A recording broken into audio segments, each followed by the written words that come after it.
$5 million grant to help boost cassava production in Masara, expanded poultry production projects, chain link fencing, and more than 40 rolls of barbed wire, help with a new barge for Yakarinta, were all among the many announcements made Saturday on day 2 of Agriculture Minister Zulfikar Mustafa's outreach to the North Rupununi in Region 9. These announcements followed representations made by residents of Wawetta, Yakarinta, and Masara at meetings in each community Saturday. At Wawetta, as he did at all the other meetings, Minister Mustafa brought residents up to date on what's been happening in agriculture across the country, assuring that hinterland communities are included in government's development plan for the country. He stressed that there will be no community or resident left behind. He said the policy is one in which there is consultation at every level to ascertain the needs of people in the various communities.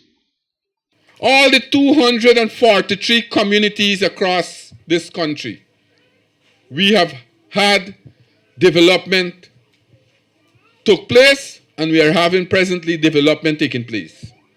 Your Tushao can tell you, previous Tushao and your present Tushao now. When he went to the National Tushao Conference, from the president to every single minister, have had discussion with them to listen to their concerns, to hear their views. So I will not say that we are stopping anyone from speaking. We as a party, we as a government, brought back to this country freedom of speech, and we will never derail that. We will always encourage freedom of speeches, so that you must have free speeches. You must speak what is in your mind. That is why I allow you to speak, come up here, take the mic and tell me what is happening. What are the issues that your community are faced with? How we can work together, how we can form that partnership and build on that what we want. Because today, what we are working on, we are working to bring every single citizen together. We are looking to bring every single citizen together. We are not looking at race. We are not looking at religion. We are not looking at color. We are not looking at creed. But every single Guyanese, we want them to be brothers and sisters. That is why the President, His Excellency, have coined the term the One Guyana. That's the One Guyana that we want to see. Bring everybody together. Make people happy. Unite people across this country. And that's the way we are working. At Yakarinta, Minister Mustafa spoke of what he described as massive transformation taking place across the country, noting that the PPPC government is a caring government that listens to the cries of its people and responds in a timely manner to the needs of the various communities across the country. We have seen our country is in the midst of a massive transformation. We might need a lot of things. The two Miss who spoke just now from the nursery and primary school would have alluded to the fact that they need new schools. My brother who spoke about the river said he need a new pontoon. And I would never. Where is the comrade? Our REO. Our REO is a respected individual in Region 9. And I know for a fact he is a very hard worker. I can testify to that. Every time I call on him to do something, he always gets it done. And he will never, never, ever say that you don't deserve anything. I am telling you, yes, I saw the river, and yes, you deserve something good, better, to cross it. And we can work together. We can work together to get that, whatever you need to cross the river. But let us don't point accusing fingers on anyone. Let us work together. Let us don't go in the blame game. Let us deal with the issues, and we can get there. So let us look where we are today.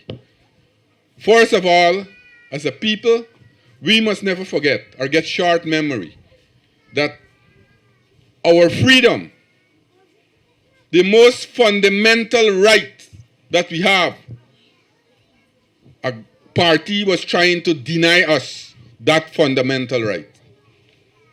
And that was to elect a government of your choice.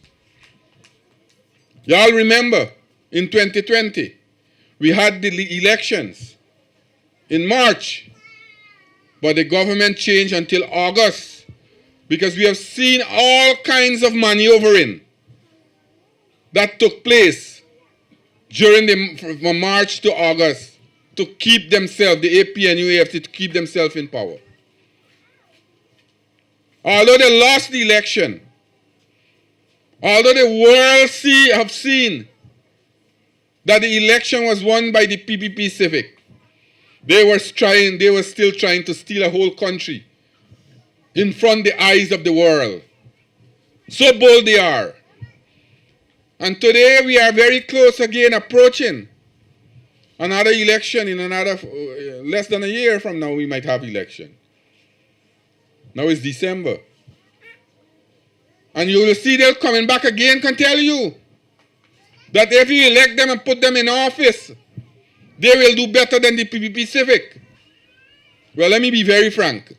Let me be very frank, and this is not a prejudiced statement I am making here, that because I am a minister in the PPP Civic government, I am making this statement. You all, every one of you can judge it, analyze what I am saying.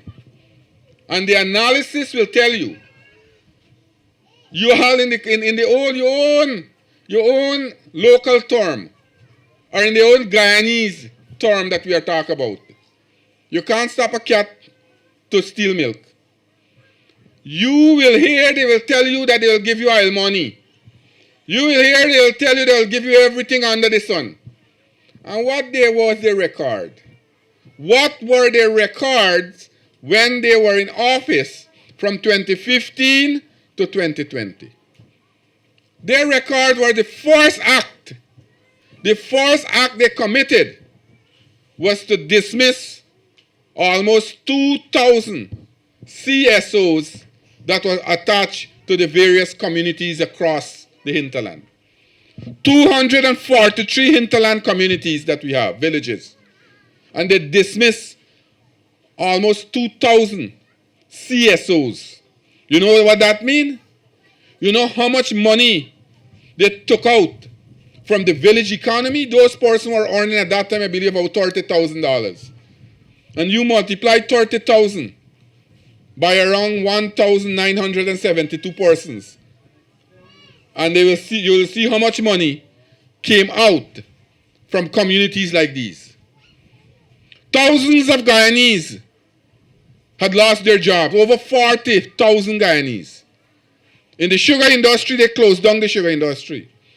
Agriculture was non-existent.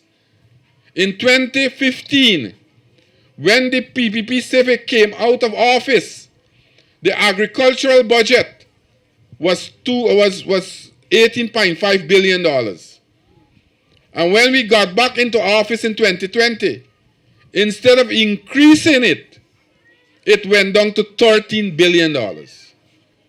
They said agriculture. The president then, President Granger, said agriculture and rice growing are private business. What we have done, we have increased budgetary allocation. The comrade asks for artificial insemination in this community, asks for breeding animal, asks us to help out the livestock farmers. I will tell you just now what we'll do. But you rest assured, as long as the PPP Civic is in government, you will get help. And the entire community will get help. So this is our philosophy and our objective, to bring relief. And our needs will change. Today, we want the expansion of the school. We want more livestock. We want protection to our farms. Tomorrow or a couple of days after I come back here and you get those things, your needs will change again to other things. So this will be a constant process where the demands will always change when you satisfy the first set of demand. So that is why it's important that we work together We work and form that partnership. And we do work, we bring development that are more important to the community and do it in order of priority. The Yakarinta community was assured of help with improved breeding animals for the livestock farmers, including swine, help in looking at the start of rice cultivation and aquaculture in the form of marine cages. Help was also promised in the procurement of 60 drums to help improve the current pontoon used by the villagers to cross the Rupununi River. Later on, the RDC, in association with the Ministry of Agriculture, will look at the procurement of a steel pontoon to better serve the community. The final meeting of the day was at Masara, where the minister committed $5 million towards the revitalization of cassava cultivation. A single-parent woman from Kaimata, a satellite village of Masara, was also assured of 10 sheep, including a ram. Residents of the Masara community were loud in their praise of government and the Ministry of Agriculture for their immediate response on the issues raised. I am very grateful for every opportunity that I had and given to me. I would say, based on today's activity and speech that's given from the minister, I am very happy. I feel satisfied because we have other things in place from the mentioned agriculture. And as we moving forward towards 2025 goal in terms of agriculture goal, here in our village, we aiming towards that also because food security is the main and also for our livelihood. So in terms of developing our agriculture sector, in terms of our main thing, that's our livelihood in agriculture. This $5 million grant that you're going to get next week, how much of a push that will be for your community? Well, we have been waiting for something like this for a very long time, and now it come true, and we are very happy in terms of people of Masara. We would like to implement strategies for farming. In terms of our farm to market route, we need some tools to utilize and also more constant visit to our area to farming because savanna farming is here in the village. Masara Highland is is good distance away from here. That's the reason why we are having difficulties. This 5 million is gonna push us and do some betterment for our people and invest more in it in terms of cassava. Not only cassava, we have other products also like bananas and pineapple, sweet cassava, potatoes, and these things that we can utilize here in our area. Overall, IPF just came to tell us about the recent development from the time to go, which I have seen it, though I'm not going right across the country, I have seen it in all villages in the north of Rumani, that indeed infrastructural development I have seen and other small projects, which is good. Even though there's money from them, they will just implement it in a way that they give proper accountability for same, and we have seen successes. Based on the contributions to the community, based on your representation today, what are your thoughts? I never thought of immediate response of such things. The way how they respond to it, I think I saw the spirit of they all have that type of spirit. Even I could recall from the Vice President, Jacquio, he operates in the same manner. Like they all think are in the same spirit. I was proud to hear that when I raised my concern, the minister was there to respond to my request, and I am very glad, and I want to see more in next year coming election. Like after the election, I want some more development coming into my community. You get any 10 sheep?